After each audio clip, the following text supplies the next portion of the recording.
जेराल्ड्स game Stephen king के novel की film adaptation है जिसमें एक औरत को अपनी ज़िंदगी के लिए मुशक्क़त करना पड़ता है जब उसका रोमांटिक वीकेंड कुछ गड़बड़ हो जाता है। जेराल्ड्स गेम का मेन थीम है जेसी की ज़िंदगी का सफ़र जिसमें कई दुख और तकलीफ़ हैं। इस फिल्म का थीम है जेसी का अतीत, जिसके ट्रॉमा से जेसी को जूझना पड़ता है जब वो बेड पर बंधी होती है। साथ ही इस फिल्म में है एक खतरनाक मूनलाइट मैन जो जेसी के सामने आता है। सवाल ये है कि क्या ये मूनलाइट मैन सच में कोई शैतान है या जेसी की कोई कल्पना। कहानी की शुरुआत होती है जेसी और उसके हस्बैंड जेराल्ड से, जो एक सुदूर फार्म हाउस में जा रहे हैं ताकि वो अपने बीच के रिश्ते में फिर से प्यार ला सके। उनकी पहली झलक और बातों से साफ है कि दोनों के बीच काफ़ी दूरियां हैं। रास्ते में उनके सामने आ जाता है एक कुत्ता जिसे जेराल्ड बस कुचल ही देता। घर पहुंचते ही जेसी को कुत्ते की फिक्र होती है। जेसी कुत्ते के लिए फ्रिज में पड़ा बीफ का टुकड़ा ले आती है। जेराल्ड वायग्रा का डोज लेता है और जेसी पर नाराज़ होता है कि उसने इतना महंगा बीफ कुत्ते को क्यों खिला दिया। जेराल्ड जेसी को तुरंत अंदर ले आता है। जेराल्ड इतनी जल्दबाजी में है कि वो दरवाज़ा भी बंद नहीं करता। जेसी अपना न्यू गाउन पहनती है और जेराल्ड को कहती है कि वो तैयार है। फिर जेराल्ड आता है अपने साथ 2 हथकड़ियाँ लेकर। हथकड़ियाँ देखकर जेसी सरप्राइज हो जाती है, मगर वो जेराल्ड को हथकड़ियाँ लगाना अलाउ कर देती है। जेराल्ड थोड़ा अजीब हरकत करने लगता है। वो बाथरूम जाता है और एक गिलास पानी हाथों में लेता है। जेराल्ड प्रिटेंड करने लगता है कि जैसे वो कोई अजनबी है और फिर वो जेसी के साथ जोर ज़बरदस्ती करना शुरू करता है। जेसी को अनकंफर्टेबल लगने लगता है। जेराल्ड धीरे धीरे और ज़बरदस्ती करने लगता है। जेराल्ड की फैंटेसी जेसी को हर्ट करने लगती है। जेसी से बर्दाश्त नहीं होता, वो जेराल्ड पर चिल्लाने लगती है। जेसी ने जेराल्ड का ये डार्क साइड कभी नहीं देखा था। अचानक से जेराल्ड अपना सीना पकड़ लेता है। जेराल्ड की सांसें तेज हो जाती है। जेराल्ड जेसी पर कोलैप्स कर जाता है। जेराल्ड को हार्ट अटैक आया था। जेराल्ड हार्ट अटैक से मर जाता है। शुरू में जेसी को लगता है कि जेराल्ड कोई गेम खेल रहा है, पर बाद में जेसी पैरों से जेराल्ड को उठाती है तो जेराल्ड नीचे गिर जाता है। जेसी को यकीन हो जाता है कि जेराल्ड मर चुका है। अब जेसी फंस चुकी है। उसके पास बचने का कोई उपाय नज़र नहीं आ रहा। कई घंटों बाद जेसी को कुछ आवाज़ें सुनाई देती हैं। जेसी को लगता है कि शायद पड़ोसी होंगे। जेसी ज़ोर ज़ोर से आवाज़ देने लगती है, मगर ये वही कुत्ता होता है जिसे जेसी ने बीफ दिया था। जेसी कुत्ते को भगाने की कोशिश करती है, मगर यह कुत्ता जेराल्ड की लाश को खाने लगता है। आश्चर्य कि एक हाथ बेड की ओर बढ़ता है। यह जेराल्ड है जो जेसी को डांटने लगता है कि उसने कुत्ते को उसका हाथ चबाने क्यों दिया, मगर जेराल्ड की लाश तो अभी भी नीचे पड़ी है। असल में ये जेराल्ड केवल जेसी की कल्पना है। ये जेसी के मन की सारी दुविधा और सारी नकारात्मकता का कल्पना मात्र है जिससे जेसी अभी जूझ रही है। जेराल्ड वही बोल रहा है जैसा जेसी सोच रही है। यहाँ पर जेराल्ड और जेसी के बीच के रिश्ते के बारे में कई सारे खुलासे होते हैं। जेराल्ड एक वाकया सुनाता है जब उसने एक अभद्र जोक मारा था एक औरत पर जब वो अपने क्लाइंट के साथ बातें कर रहा था। जेसी अचानक उनके सामने आ गई थी और बातें सुन ली थी। जेसी ने कभी उस बारे में जेराल्ड से चर्चा नहीं की।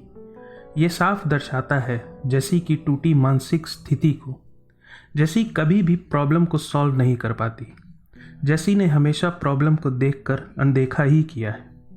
अब जेसी को एहसास हो जाता है कि उसे कोई बचाने के लिए नहीं आने वाला, उसे खुद कोशिश करना होगा। जेसी हथकड़ियाँ खोलने की कोशिश करती है, मगर ये तभी खुलेंगी जब जेसी बेड के पिलर्स को तोड़ेगी। जेसी आज़ाद हो जाती है, मगर ये भी जेसी की कल्पना ही है। जेसी का टूटा मन इस स्थिति से बचकर भागना चाहता है, इसलिए जेसी खुद को आज़ाद इमेजिन कर रही है। जेसी को एहसास हो जाता है कि बेड को तोड़ना नामुमकिन है। जेसी फिर खुद से कहती है कि अब जागने का समय है। 12 साल की उम्र से ही वो इस भ्रम में फंसी हुई है। जेसी कहती है कि जारेल ने जेसी पर हथकड़ियाँ पहले लगाई थी। फिर जेसी अपने बचपन के ट्रॉमा को याद करती है। रात के देर होते ही कुत्ता फिर जागता है और कुछ देखता है जिससे वो बेहद डर जाता है और भाग जाता है। जेसी कमरे के अंधेरे कोने में देखने की कोशिश करती है और जेसी को किसी विशालकाय आदमी के खड़े होने की एक आकृति जैसी नज़र आती है। जेसी उसे हेलो कहती है। वो आकृति अंधेरे से बाहर आती है। जेसी देखती है एक दैत्यनुमा आदमी जो एक ट्रेंच कोट पहने हुए है। जेसी उससे मदद मांगती है।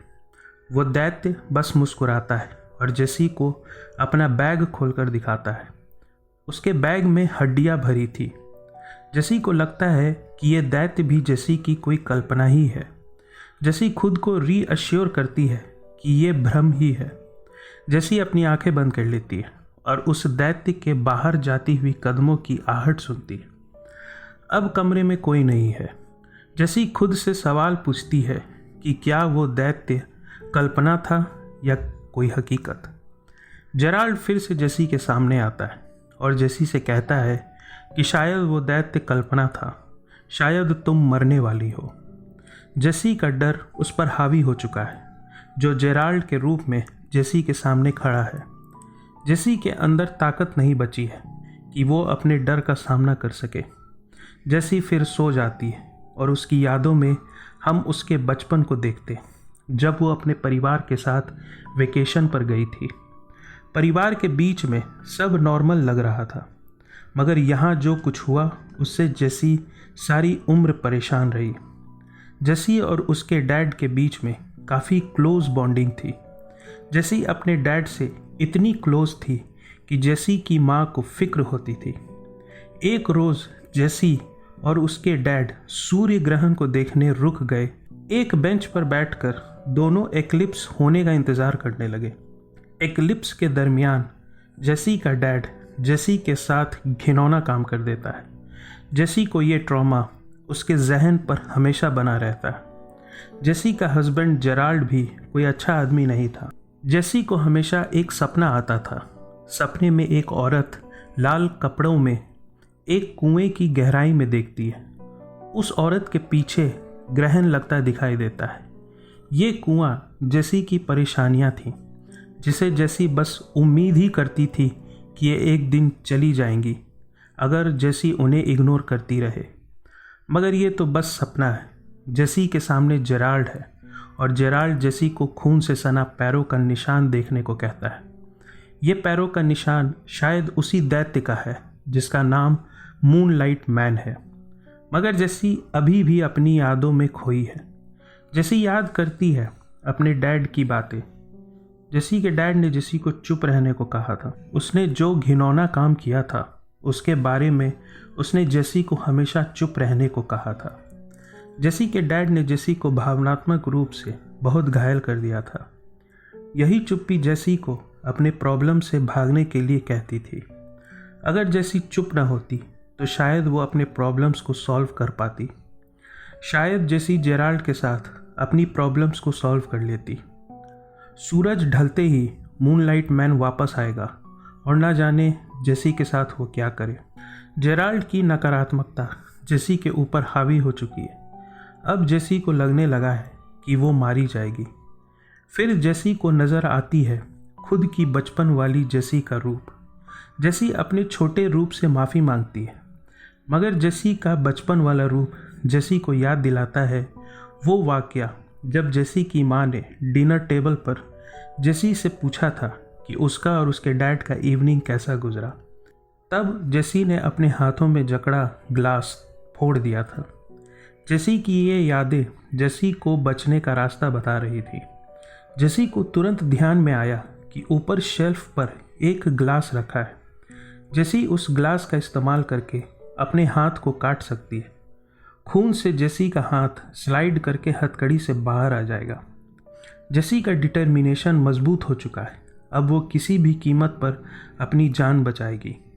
मगर जेराल्ड जेसी को कहता है कि अगर जेसी हथकड़ी से बाहर आ भी जाए, पर जेसी ने अपने पैरों का इस्तेमाल 2 दिन से नहीं किया है। जेसी के पैर काम नहीं करेंगे। जेसी जेराल्ड को जवाब देती है कि उसके पैर उसका साथ देंगे। जेसी ग्लास फोड़कर अपने हाथ काट लेती है। जेसी के हाथों से ढेर सारा खून निकलता है, जिससे जेसी हथकड़ी से हाथ बाहर खींचने लगती है, मगर हाथ खींचते हुए उसकी चमड़ी भी उधड़ने लगती है। मगर जेसी असहनीय दर्द सहते हुए हथकड़ी से हाथ बाहर निकाल लेती है। एक हाथ से आज़ाद होकर जेसी बेड को बाथरूम की तरफ ड्रैग करती है ताकि चाबी हाथ लग जाए। चाबी हाथ आते ही जेसी हथकड़ी खोल लेती है। जेसी तुरंत कपड़े से अपने बहते खून को बंद कर लेती है। जेसी वॉक करने की कोशिश करती है, मगर जैसा जेराल्ड ने कहा था उसके पैर काम नहीं करेंगे। जेसी गिर जाती है और बेहोश हो जाती है। थोड़ी देर बाद जेसी को होश आता है। जेसी के हाथ को कुत्ता सूंघे जा रहा है। जेसी कुत्ते को भगाती है और अपने पैरों पर खड़ी होती है। जेसी कार की चाबी लेती है, तभी कुत्ता किसी पर भौंकता है। जेसी हॉल में आती है तो देखती है मूनलाइट मैन वहाँ खड़ा है। जेसी मूनलाइट मैन के पास आती है और उसे कहती है कि तुम केवल मूनलाइट के बने हो। जेसी अपना वेडिंग रिंग उसे दे देती है। मूनलाइट मैन जेसी को कुछ नहीं करता और उसे जाने देता है। जेसी तुरंत घर से भागकर कार में बैठती है। जेराल्ड जेसी को फाइनल गुड बाय करता है, मगर जेसी बहुत ट्रॉमा में है और उसका काफ़ी खून बह चुका है। जेसी बहुत मुशक्क़त करती है होश में रहने के लिए। जेसी खुद से बार बार कहती है कि होश में रहो। जेसी फिर खुद को एक लाल नुमा जगह पर देखती है। आकाश में ग्रहण लग रहा है और मूनलाइट मैन उसके बैक सीट पर बैठा है। मूनलाइट मैन जेसी के कानों में कहता है चूहिया, और जेसी का कार क्रैश हो जाता है। मगर जेसी कार क्रैश से बचकर कार से निकलकर सामने एक घर की ओर इशारा करके बेहोश हो जाती है। उस घर के लोग जेसी को बचा लेते हैं। अब समय बहुत बीत जाता है। जेसी अब स्वस्थ है। उसने खुद को जेराल्ड के दिए ट्रॉमा से खुद को ठीक कर लिया है, मगर आज भी जेसी मूनलाइट मैन के चेहरे से आतंकित है। हर रात जेसी को मूनलाइट मैन अपने बैग के साथ दिखता है। उसके बैग में हथकड़ी है। जेसी को अभी तक पता नहीं कि वो सपना था या हकीकत। जेसी का वेडिंग रिंग जो जेसी ने मूनलाइट मैन को दिया था वो फिर कभी नहीं मिला। जेसी अपनी पुरानी ट्रॉमा के हथकड़ियों में कैद नहीं है। आज जेसी अपनी कहानियाँ पूरी दुनिया को बताती है। जेसी ने एक फाउंडेशन खोला है जिसमें उन छोटे बच्चों की मदद होती है जिनके साथ जेसी जैसा जुल्म हुआ था। जेसी की कहानियाँ लोगों को ताकत देती हैं, लोगों को ये बताती हैं कि वो अकेले नहीं हैं। जेसी के साथ हथकड़ी वाले कांड को 6 महीना बीत जाता है। जेसी एक दिन न्यूज़पेपर में एक आदमी की तस्वीर देखती है जिसका नाम था एंड्रयू जो बियर। ये आदमी किसी दैत्य की तरह विशालकाय था। ये कब्रिस्तान में घुसकर कब्र खोदकर लाश पर से ज्वेलरी चुराता था। धीरे धीरे ये आदमी लाश की हड्डियां भी चुराने लगा और लाशों के साथ शारीरिक संबंध भी बनाने लगा, लेकिन ये केवल पुरुषों के साथ ही ऐसा करता था। आखिरकार ये आदमी पकड़ा गया। इसने जेसी को इसलिए जाने दिया था क्योंकि इसे केवल मर्द ही पसंद थे। यानी मूनलाइट मैन कोई सपना नहीं था, बल्कि ये सच का एक आदमी है। इस आदमी को एक बीमारी है जिसके कारण इसका आकार इतना विशालकाय हो गया है। जेसी फैसला करती है कि वो इस मॉन्स्टर को आमने सामने देखेगी। जेसी कोर्ट रूम जाती है। रेमंड जेसी को देखते ही पहचान जाता है। जेसी रेमंड के पास जाती है। रेमंड का चेहरा जेसी के डैड जैसा बन जाता है, फिर जेराल्ड की तरह। जेसी अपने जीवन के राक्षसों को सामने देख रही है। जेसी मुस्कुरा कर कहती है कि तुम तो इतने छोटे हो। जेसी के अंदर आत्मविश्वास और ताकत भर जाता है। आज जेसी इतनी ताकतवर है कि वो अपने ऊपर जुल्म करने वालों को डटकर सामना कर रही है। आज जेसी की अंतरात्मा को शांति हासिल हुई है। जेसी सड़क पर सुकून के साथ चलती है और आकाश में चमकते सूरज को देखती है।